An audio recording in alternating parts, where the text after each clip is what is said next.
고르반이라는 말은요, 이 마가복음에만 나와 있는 말씀입니다. 이 고르반 제도라는 것은요, 하나의 그 헌물 개념이고요. 제물이 있는데 이것을 하나님께 드린다라고 약속을 하면서 고르반이라고 하면은 그 다음 때문에 제물이 있어도 이것을 다른 데 쓰지 못하는 하나님의 거룩한 성물로서 구별하는 제도였습니다. 그렇기 때문에 이 고르반은 어떤 의미에서는 하나님의 사업을 하는데 매우 중요한 개념이었고요. 이 고르반은 또한 11조하고는 별개로 움직였었던, 작용하였었던 매우 핵심적인 제도 중에 하나였습니다. 그런데 이 좋은 제도가 이 다른 용도로 사용되는 것을 신약성서에서는 발견하게 됩니다. 이것이 예수님과 바리새인들과 서기관들 사이에서 쟁론이 벌어졌는데요. 바로 이 고르반과 또 다른 계명인 부모를 공경하는 문제라는 부분에서 상충하게 됨을 보게 됩니다. 이 본문을 잘못 이해하면요, 부모님 사랑과 또 종교적인 문제로 대립되는 경우를 생각하는 경우들이 있습니다. 예를 들어서 타종교를 믿고 계시는 부모님이 계시고, 그다음에 자녀의 종교는 기독교인데 타종교를 믿고 계시는, 예를 들어서 노모께서 야, 오늘은 이곳에 좀 같이 나랑 가자라고 하실 때 자녀가 안 돼요. 꼭 교회를 가야지만 구원을 받습니다. 거기는 사탄이에요. 막 이렇게 얘기하는 그런 장면을 이제 연상하게 됩니다. 주님이 오늘 하셨던 말씀을 확대해서 해석해 보면 이럴 때는 우리 크리스찬들이 과연 어떻게 해야 되냐라는 걸 고민을 하게 됩니다.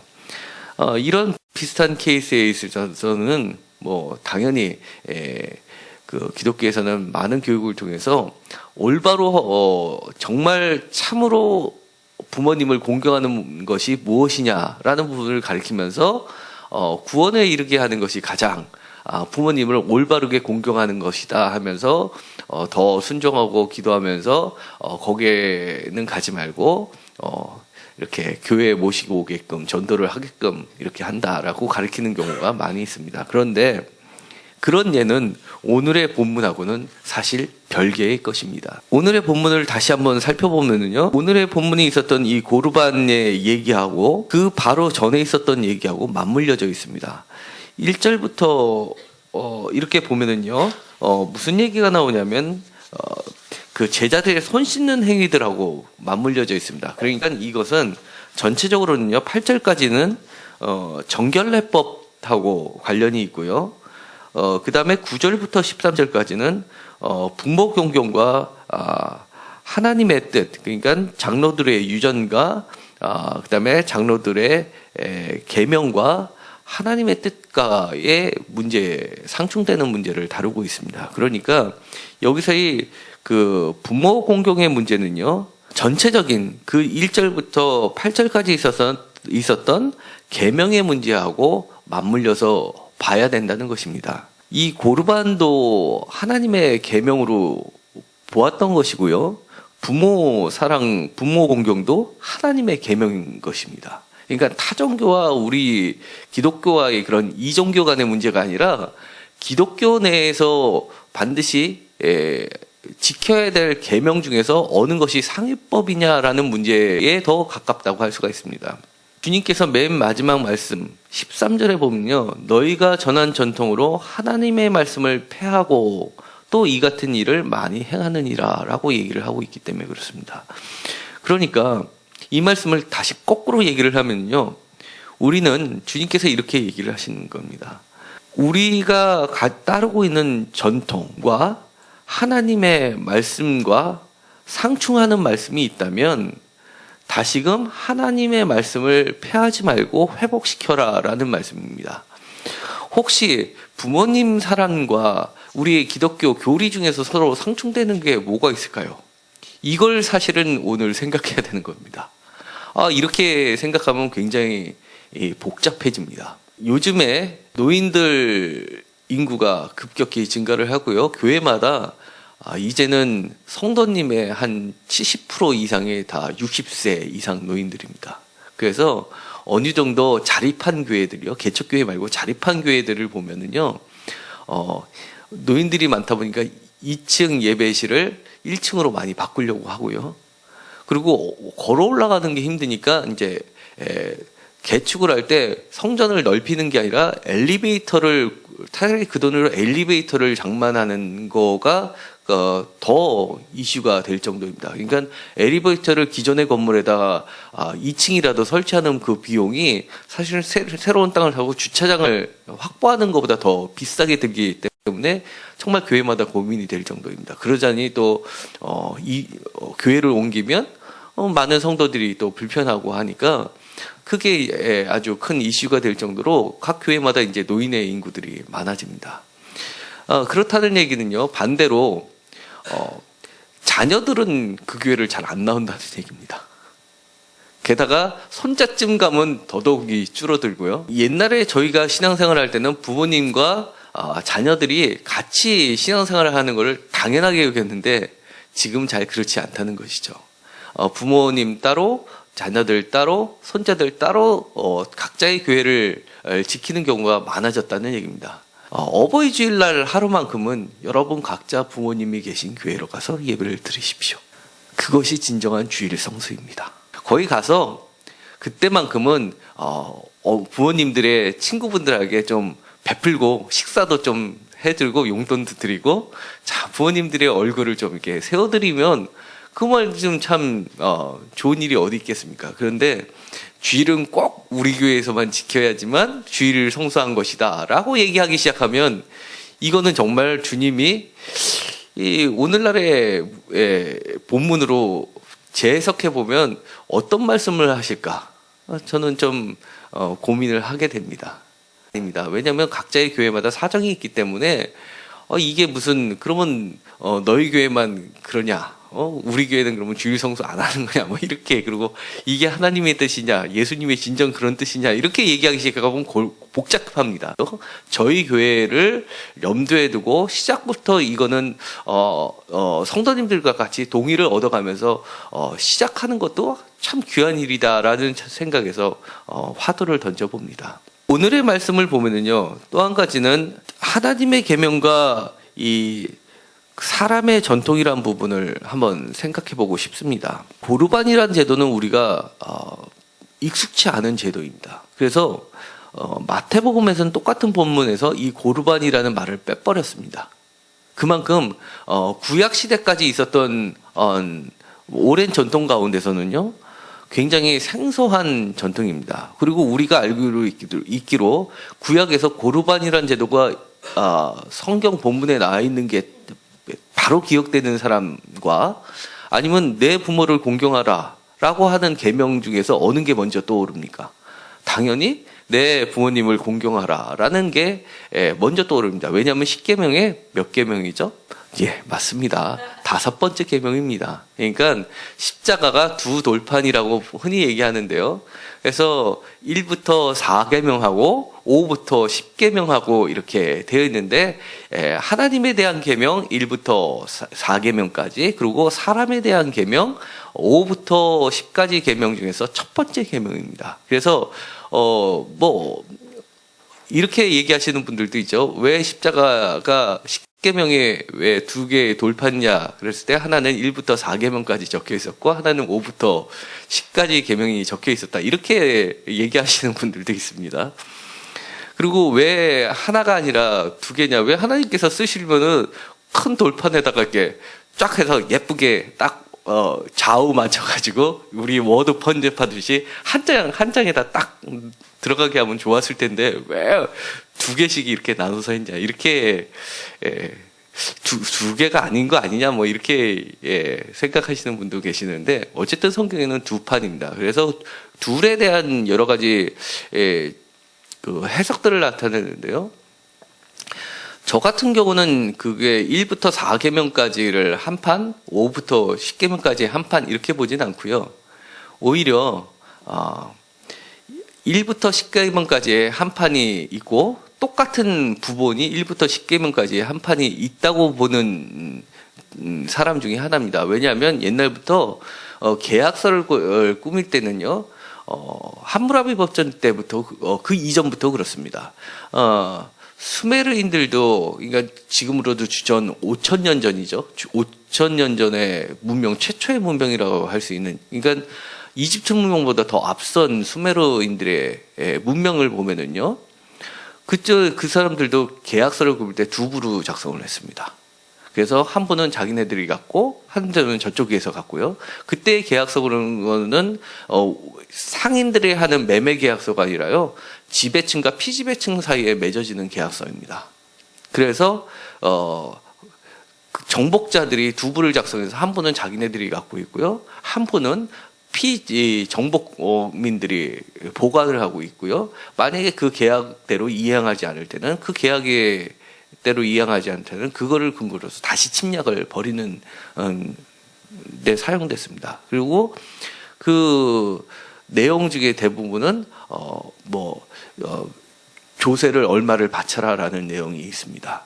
그리고 제1계명이 주로 이렇게 되어 있습니다.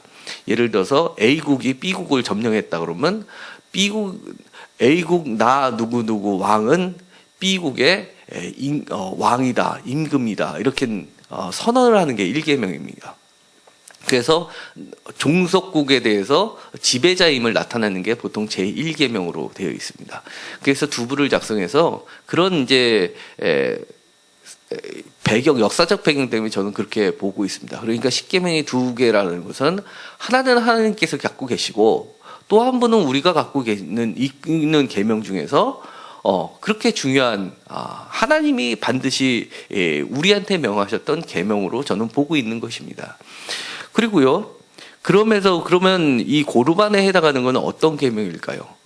보면 10계명, 우리 요즘에 기독교에서는 잘 안 가르치는데요, 10계명의 제1계명이 뭐죠? 보통 찬송가 보면 맨 앞에 있습니다. 제1계명. 이참에 한번 보시죠. 제1계명이 다른 신을 두지 말라라는 게 제1계명입니다. 맞나요? 예. 2계명은 우상을 새기지 말라, 이렇게 되어 있죠.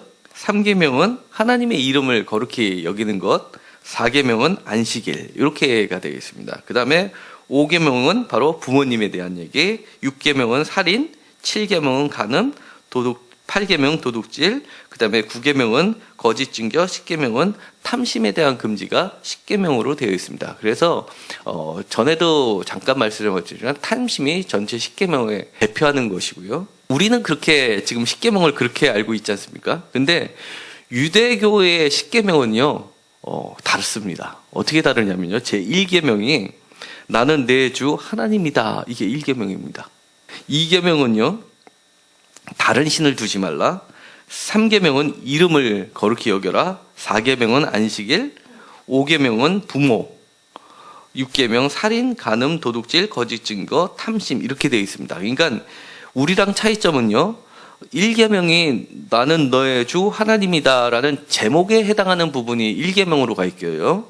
그 다음에 우상을 새기지 말라라는 부분이 2계명에서 빠져 있는 겁니다. 2계명이 다른 신을 두지 말라. 우리 기독교에서 1계명에 해당하는 게 2계명으로 들어가 있습니다. 루터교나 로마 카톨릭 같은 데를 보면요, 1계명이 뭘로 되어 있냐면 기독교하고 같습니다. 다른 신을 두지 말라.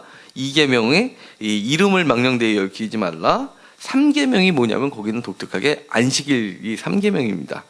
4계명이 부모 공경이고요. 그 다음에 그 뒤는 쭉 같으면서 9계명이 이웃집에 대해서 탐하지 말라. 그 다음에 10계명이 다른 이웃의 아내를 탐하지 말라, 이렇게 되어 있습니다. 그러니까 탐심에 대한 게 9계명, 10계명으로 둘로 나눠져 있고요. 우상을 새기지 말라라는 것은 2계명에 빠져 있습니다. 전통마다 계명이, 이 10계명이 다르지만 부모 공경에 대한 거는 양쪽이, 이 세 개의 전통이 모두 똑같습니다.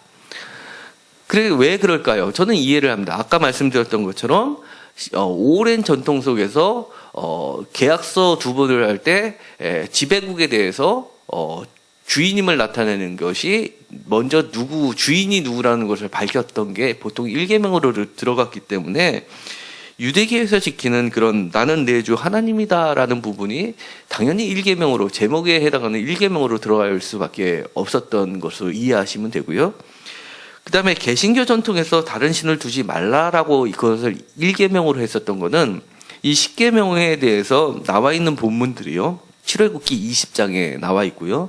그 다음에 출애굽기 34장에 나와 있습니다. 그 다음에 신명기 5장에 나와 있는데요. 이게 대표적인 그 10계명에 대한 본문인데요. 성경에 대표적인 게 세 개입니다. 물론 시편에도 일부들이 나와 있고요. 말라라고 명령적으로 시작하는 첫 번째 계명이 바로 다른 신을 두지 말라라고 되어 있기 때문에 이 계명, 그러니까 금지 명령으로 시작되는 부분은 다른 신을 두지 말라로 되기 때문에 개신교에서는 문법적으로 따라서 그다음에 두지 말라, 다른 신을 두지 말라를 1계명으로 놓는 것입니다.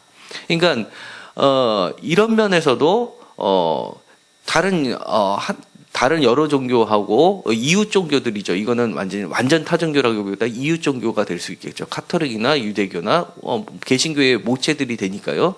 그런 거 가지고 서로 이제 뭐가 맞냐라고 따질 필요도 없는 겁니다. 그런데 뭐 이쪽은 이러니 뭐 이단인이다 어쩌다 이렇게 얘기하는 거는 성경을 바로 보지 못하는 것에서 오는 것이니까요. 이런 부분에서 사실은 이렇게 이해를 다른 사람을 이해하고 존중하는 것을 할 필요가 있습니다. 왜 이렇게 얘기하냐면은 고르반에 해당하는 것은 그러면 다른 신을 두지 말라에 해당하는 것도 아니고요. 우상을 새기지 말라에 해당하는 것도 아니고요.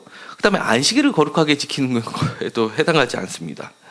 그 다음에 뭐 굳이 넣는다 그러면 나는 내 주 하나님이시다에 해당하는 것에 직접적이지 않지만 간접적으로 들어갈 수는 있습니다.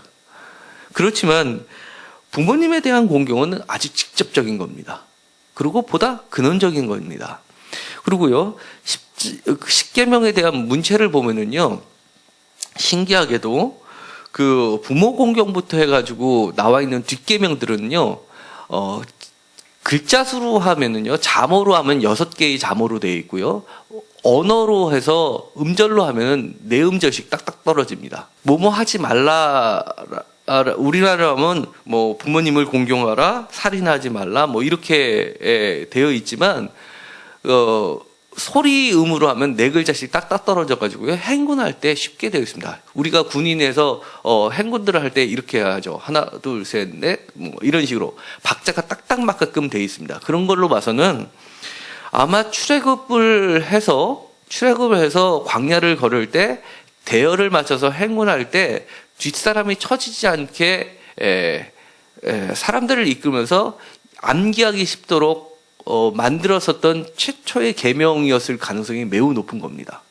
그러니까 이 부모 공경은 정말 계명 중에 계명이고 가장 우선시되는 계명일 가능성이 매우 높은 겁니다. 부모 공경은 종교 생활을 하는 사람 입장에서는 돈이 되지 않습니다. 그러다 보니까 성전을 운영을 하고 그다음에 여러 가지 활동을 하는데 필요한 구성이 물질이 되는 것은 바로 헌금이었기 때문에 이 바리새인들과 서기관들은 이것보다는 실질적으로 자기네들한테 도움이 되는 헌물에 관련된 규정을 더 우선시했던 겁니다. 뭐에 근거해서요? 나는 내 주 하나님의 것이다, 하나님이다 라는 선언 1계명에 귀속을 시키면서 하나님의 것으로 바쳐졌으니까 하나님의 것이라서 이렇게 끼워 맞추기식을 했던 겁니다. 그 부분에 대해서 예수님은 지적을 하시는 겁니다.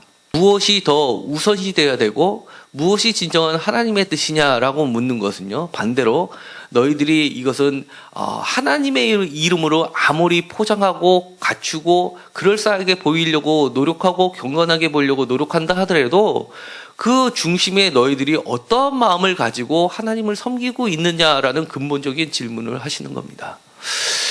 오늘의 어버이 주일을 맞이해서요, 이 부모 공경은요, 굉장히 10계명에도 나와 있지만 암기하기 쉽게 되어 있고요. 행군할 때도 적용될 수 있었고요. 아주 단순한 계명으로 되어 있었고 가장 오래된 역사를 가지고 있었기 때문에 최초의 하나님의 계명으로서 손색이 없을 정도입니다. 그뿐만이 아니라요, 전 세계 보편적인 얘기입니다. 예를 들어서 기독교가 들어오기 전에도 우리나라에서는 효하면 아름다운 얘기가 너무나 많습니다. 우리나라뿐만이 아니라요, 중국에도 그런 얘기들이 너무나 많습니다. 대표적으로 유비, 삼국지에 나오는 유비 얘기도요. 우리가 유비하면 유비와 또 장비 뭐 이런 그 도원결의하는 장면들을 딱 삼국지 하면 그거부터 떠오릅니다. 그렇지만 도원결의가 일어나기 바로 직전에 발생했던, 왜 도원결의가 일어나기 수 있었는지는 바로 이 효심 때문에 발생을 했습니다. 유비는 굉장히 가난한 선비였습니다. 근데 노모께서 너무나 차를 좋아하셨습니다. 너무나 가난하다 보니까, 중국은 차를 좋아하다 보니까 차값이 비쌌습니다. 차값이 비쌌는데 어머니가 좋아하시는 그 차를 사드리기 위해서 행상을 하기 시작합니다. 그래서 수년 동안 행상을 하면서 돈을 조금씩 모아가지고 유명한 차를 파는 가게 가서 상인한테 가서 그 차를 좀 달라고 얘기를 했습니다. 그러자 이 사람은 딱 행색해 보니까 완전 거지하고 비슷하게 하고 왔으니까, 당신이 찾는 차는 없습니다. 여기는 굉장히 비싼 차뿐이 없어요. 라고 해서 거절을 했습니다. 그러자 이 유비가 아닙니다, 좀 보여주십시오 라고 하면서 여러 번 부탁을 하고 여러 번 찾아갔습니다. 그래서 그 유비의 끈질긴 설득에 어쩔 수 없이 이 주인이 아주 고급의 차를 주고 그 다음에 유비가 몇 년 동안 모았던 돈을 다 건네줍니다. 그리고 납으로 된 상자에다 차를 담아가지고 기쁜 마음으로 보자기에 싸가지고 이렇게 오게 되죠. 노모에게 차를 드리기 위해서 가려는데 강도 떼들을 만나서 그 차를 그만 분실하게 됩니다. 이 유비는 이거를 자기의 목숨하고도 바꿀 수 없다고 해서 드디어 칼을 빼들고 그들에게 달려들기 시작합니다. 근데 우연찮게 그 광경을 누가 보냐면 장비가 봅니다. 그래가지고 장비가 그것을 도와줘서 그 차를 찾게 해줍니다. 그리고 그 노모한테 그 차를 바치고 차 한 잔을 따라드리는 장면으로 끝이 납니다. 그리고 나서 그것이 계기가 돼서 장비와 도원결의를 하게 되고 그 유명한 삼국지가 탄생하게 됩니다. 그 유명한 절세의 정말 난세의 영웅을 탄생시켰던 얘기의 그 뒷면에는 바로 뭐가 있냐면 이런 효심이 있습니다. 이거는 동서양을 막론하고 한국과 다른 국가를 만나고 시대를 분문하고 첫째되는 계명이라가 아니할 수가 없습니다. 이제 다시금 마무리를 하려고 합니다. 주님께서는요, 이것을 단순히 윤리법이라고 하지 않습니다. 이것은 하나님의 참뜻이고요, 우리에게 다시금 질문하고 계시는 겁니다. 너희들이 하나님을 섬기니? 보이지 않는 하나님을 어떻게 섬기는데? 라고 묻는 것입니다. 사실 제가 어버이날 어머니께 또 아버님을 생각하면서 말씀드릴 것들이 사실은 감사한 게 너무 많았습니다. 근데 그것을 말씀드리면 또 울 것 같아서 그러면 안 될 것 같아서 제 개인적인 예화는 하지 않기로 결정하고 다른 얘기들을 했습니다. 정말 우리가 살면서 다른 사람한테는 조금만 뭐를 해도 감사합니다. 그리고 그 사람한테 다시금 불러내서 또 대접을 하려고 애쓰는데, 매일매일 우리에게 수고하고 애쓰고 밥을 해주시는 어머니한테는 그렇게 다른 사람한테 하듯이 그렇게 했나 반성하게 됩니다. 우리나라의 효심은요, 어느 정도로 중시하냐면요, 매일 매자를 보시면은요, 날마다 매자를 보시면 사람 인자 밑에 어미 모자가 있습니다. 그 얘기는요, 사람 곁에는 늘상 있는 것이 바로 어머니고요, 사람이 어머니의 은혜를 잊고 살면 매일매일 어머니의 은혜를 감사하지 않으면 그건 사람이 아니다라고 해서 매일 매자에 사람 인자하고 어머니 모자가 들어가 있습니다. 오늘의 어버이 주일을 맞이하면서 다시 한번 주님이 우리들에게 들려주셨던 하나님의 참 계명, 그리고 또 하나님을 믿는다 하면서 여러 가지 거룩함으로 포장하는 우리들을 지적을 하시면서 그 중심에 다시 한번 부모님에 대한 은혜를 생각하는 시간들이 되었으면 좋겠습니다. 기도하고 마치기로 하겠습니다. 하나님 감사합니다. 정말 주님께서는 저희들에게 우리 인간 내부 깊숙이 숨겨져 있는 더러움을 지적하시면서 하나님의 참뜻이 무엇인지를 가르쳐 주십니다. 십계명에서도 하나님께서 직접적으로 언급해 주셨던 부모님에 대한 사랑에 보답하는 부모 공경의 계명이야말로 하나님의 참 계명이고 또 보편적인 모든 인간의 기본적인 첫째 진리임을 다시 한번 깨닫게 합니다. 하나님, 저희들이 잊지 않고 하나님을 섬기듯이 부모님을 잘 섬길 수 있게 하시고 또 부모님을 섬기듯이 하나님을 잘 섬길 수 있게 은혜 허락하여 주시옵소서. 예수님의 이름으로 기도드렸습니다. 아멘.